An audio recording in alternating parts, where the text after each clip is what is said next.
มีกลุ่มวัยรุ่นลาวพากันไปกางอยู่ประเทศไทยพี่น้องเอ้ยเบิ่งตินี่ไปสร้างความวุ่นวายอิหยังให้เพิ่นน้อบ่คิดเห็นคนลาวที่อาศัยอยู่ประเทศไทยเป็นร้อยเป็นพันเป็นแสนเป็นหมื่นพี่น้องเอ้ยเนาะเจอ13ไอ้เหี้ยกูมา2 ปีเลยไม่เจอสตีนมึงเลยเหี้ยออกมาหน่อยดิมึงจิมดหัวยันรู้เป็นเหี้ยอะไรนะโบรับสกายเจอได้โบโซมาทองเว้ย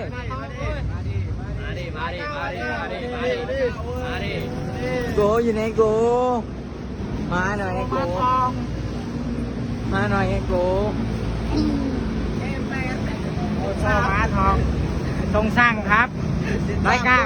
กินไปเลยไอ้เหี้ยมึงจะตายนัดไม่นัดมึงวิ่งทำไมไอ้สัตว์ พี่น้องคิดเห็นจั่งใดพี่น้องเอ้ยที่คนลาววัยรุ่นลาวไปสร้างความวุ่นวายส่ำว่าเนาะไปตั้งกลุ่มตั้งแก๊งเนาะบ่ทันเจอแต่อาชีวะเด้ครับเจอแต่อาชีวะสิอยู่ยากเด้คนลาวที่อาศัยอยู่ไทยก็สิอยู่ยากเด้ให้คิดเห็นเนาะก่อนสิออกมาพากันตั้งกลุ่มตั้งแก๊งแบบนี้จักหน่อยประเทศลาวที่คนลาวไปอาศัยทำงานอยู่ประเทศไทยเนาะจะเดือดร้อนจักหน่อยก็พากันไปตั้งดราหมอกดราม่ากันเกิดขึ้นอีกเนาะจักหน่อยก็ว่าคนไทยรังแกคนลาวคนลาวก็บางคนน่ะคือพวกวัยรุ่นพวกนี้ก็คือบ่เจียมเนาะบ่เจียมจะไปสร้างความวุ่นวายไปถ้าคนนั้นคนนี้บ่ฮู้ว่าเจ้าของเก่งน้อยหลายส่ำใดเจ้าของมีสิทธิส่ำใดที่จะไปท้าตีท้าต่อยเขาเนาะพี่น้องเนาะอันนี้บ่คิดใส่คนอื่นคิดใส่แต่ว่าเจ้าของน่ะเก๋ามีหมู่มีครูมีแก๊งคิดว่าจะคุ้มครองเจ้าของได้ตลอดไปอันนี้คือความคิดของเด็กน้อยกะโหลกกะลาเนาะพี่น้องเนาะคิดใส่แต่ว่าเจ้าของเก่งเนาะพี่น้องเนาะ แต่ชีวิตจริงมันบ่แม่นแบบนั้นเนาะพี่น้องเนาะนี่แหละพี่น้องเห็นบ่พี่น้องอยู่แถวใดพี่น้องเบิ่งนำกันเด้อตามภาพวิดีโอที่บ่กล้องนำเสนอให้พี่น้องได้เบิ่งนำกันเนาะเพราะว่ามันบ่แม่นผลดีกับคนลาวเราที่ไปอาศัยอยู่ในไทยเพราะมันจะเฮ็ดให้คนไทยน่ะบ่มักคนลาวเนาะพี่น้องเนาะเพราะว่าอิหยังเพราะว่ามันส่วนน้อยจะไปเห็นภาพแบบนี้เนาะพี่น้องเนาะอันนี้บ่ฮู้ว่าวัยรุ่นคึกคะนองอิหยังเนาะวัยรุ่นอาจสิเป็นวัยรุ่นพวก อันลาวเทิงเนาะพี่น้องเนาะลาวเทิงกะเตาะกะแตะนะเว้าบ่รู้จักภาษาลาวนะพี่น้องเอ้ยนี่พวกนี้แหละพี่น้องอย่าเพิ่งเข้าใจผิดเด้อพี่น้องฝั่งไทยเอ้ยเนาะให้คิดเห็นส่วนมากเนาะคนลาวบ่ได้ไปคิดแบบนี้บ่ได้พากันไปตั้งกลุ่มตั้งแก๊งแบบนี้หลายๆคนที่ไปประเทศไทยที่ไปอาศัยทำงานอยู่ประเทศไทยส่วนมากนะที่เขาเจ้าคิดกันคืออันเห็นพ่อแม่พี่น้องไทยเพิ่นเป็นคนดีที่เพิ่น อาศัยไผเพิงได้เนาะพี่น้องแล้วเพิ่นเบิ่งแย่งคนลาวเพิ่นให้ร่มโพร่มไทรซนเนาะพี่น้องเนาะให้เราไปทำมาหากินหาเงินหาค่ำอยู่ประเทศไทยนั่นคือความคิดของคนลาวส่วนมากเนาะพี่น้องเนาะที่ไปอาศัยทำงานอยู่ประเทศไทยแล้วก็ได้ดับได้ดีมาเบิ่งครอบครัวอยู่ฝั่งลาวเนาะพี่น้องเนาะแต่วัยรุ่นพวกนี้น่ะมันคิดผิดแปลกจากคนลาวหลายๆคนเนาะเอาส่วนมากเด้อพี่น้องฝั่งไทยเอยเนาะ เอาส่วนมากพี่น้องเอาเสียงส่วนมากเนาะแต่ว่าเสียงส่วนมากก็คือเบาก้องนี่แหละเสียงส่วนมากเขาเจ้าก็จะมาเข้าข้างทางเบาก้องนี่เพราะว่าอิหยังบ่มีคนอยากไปผิดไปเถียงกับไทยเนาะพี่น้องเนาะก็คือเราก็คือเข้าใจว่าไทยกับลาวคือเป็นพี่น้องกันเนาะเพิ่นรักแพงกันเออมีไปพุ่นน่ะกินปลามาพี่กินปูต่างๆนานาเขาเจ้าก็พากันเว้าจั่งซี้เนาะพี่น้องเนาะแต่ว่าไปเจอวัยรุ่นพวกนี้น่ะพี่น้องมันสร้างกระแสเฮ็ดให้คนไทยเครียดซังคนลาวบัดนั้นสมมุติในภายภาคหน้าสมมุติเขาเห็นเนาะพี่น้องเนาะเขาเห็นคลิปเรื่องราวของเจ้าของพ่อแม่เจ้าของเห็นแหละเขาสิคิดแนวใดเนาะพี่น้องเนาะแต่ว่าอันนี้คือความคึกคะนองของวัยรุ่นพี่น้องอย่าเพิ่งตัดสินว่าคนลาวส่วนมากเนาะบ่ต้องอย่ามาแก้ข่าวเรื่องราวเรื่องนี้เนาะอย่าเพิ่งตัดสินว่าคนลาวส่วนมากจะไปคิดแบบเดียวกันแบบนี้เนาะพี่น้องเนาะ พอคนลาวส่วนมากเขาจะคิดว่าประเทศไทยนี่ดีนะดีเกือบครึ่งทบครึ่งนะพี่น้องเพราะว่าคนไทยก็คือเพิ่นก็เป็นคนดีนะพี่น้องพอเราไปเฮ็ดเวียกเฮ็ดงานเราก็เจอมากับตัวเลยมาเว้าสู่พี่น้องเพิ่นฟังเนาะเจอมากับตัวก็คือพ่อแม่พี่น้องไทยเพิ่นดีจริงเนาะพี่น้องดีจริงบ่แม่นว่าดีแบบหลอกๆเนาะเอามาเว้าเอาเข้าข้าง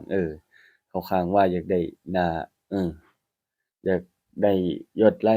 ยอดวิวจากคนไทยบ่แม่นเนาะก็คือความเป็นจริงหลายๆคนถามโลดคนลาวที่ไปอาศัยอยู่ประเทศไทยนะเขาเจ้าก็เว้าเสียงเดียวกับบ่กล้องนี่แหละเนาะแต่ว่าพวกนี้มันจักคิดอิหยังล่ะพี่น้องเอ้ยอย่าเพิ่งไปถือสามันเด้อเนาะถือสาเขาเพราะว่าเด็กน้อยมันกำลังใหญ่เนาะมันบ่ทันคิดอิหยังเนาะถ้าว่ามันคิดได้มันคงจะบ่ออกมาเว้าแบบนี้เนาะเพื่อนเนาะออกมาเฮ็ดคลิปแบบนี้เนาะเพราะว่าหลายๆคนน่ะ เขาจะเจ้าอาศัยไผเพิ่งประเทศไทยทำงานเนาะหาเงินเนาะแต่ว่าพวกนี้น่ะมันบ่แม่นจังซั้นนะเพื่อนเนาะไปหาเงินแถมไปสร้างความวุ่นวายให้เขาเจ้าอีกจักหน่อยว่าไปวุ่นวายตำรวจตำรีเนาะแล้วก็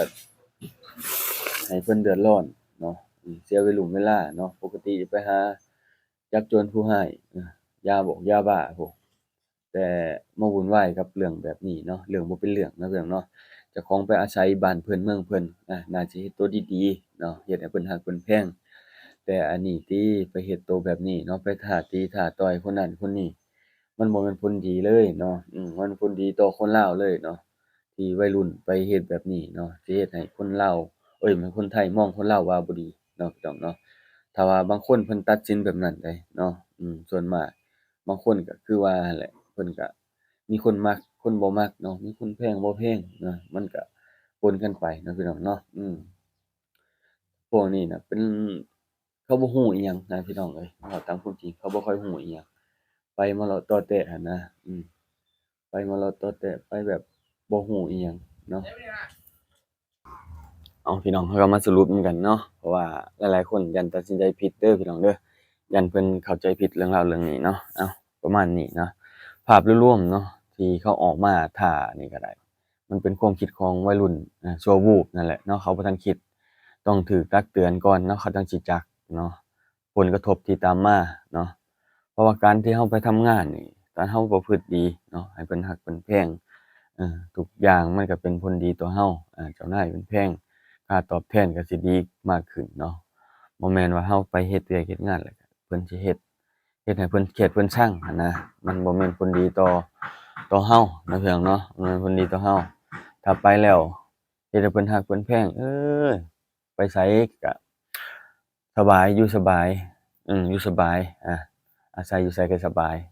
แต่ว่าไปแล้วเฮ็ดตัวบ่ดีแนวนี้น่ะอยู่ไสก็อยู่ยากเนาะพี่น้องเนาะอยู่ไสก็อยู่ยากว่าเอ้าเจอเขาโจดจื้อหน้าเด้หมอนี่ออกมาท่าคนไทยต่อยถ้าผู้นั้นผู้นี้ต่อยเพิ่นว่าอยากมีเรื่องเล่าอาแถมอันหนึ่งก็สิผิดกฎหมายบ้านเพิ่นแหละนะที่พากันไปตั้งแก๊งตั้งอิหยังนี่ตั้งแก๊งอยู่ในไทยนี่พี่น้องเอ้ยอันนี้ก็สิผิดแล้วส่ำนี้เนาะมันก็ผิดตั่วพี่น้องแม่นบ่ล่ะถ้าบ่ผิดมันบ่เป็นแนวนี้เลยจักหน่อยเพิ่นสิได้ฮู้ผลเสียตามมาว่ามันสิเป็นลักษณะแนวใดเนาะพี่น้องเนาะ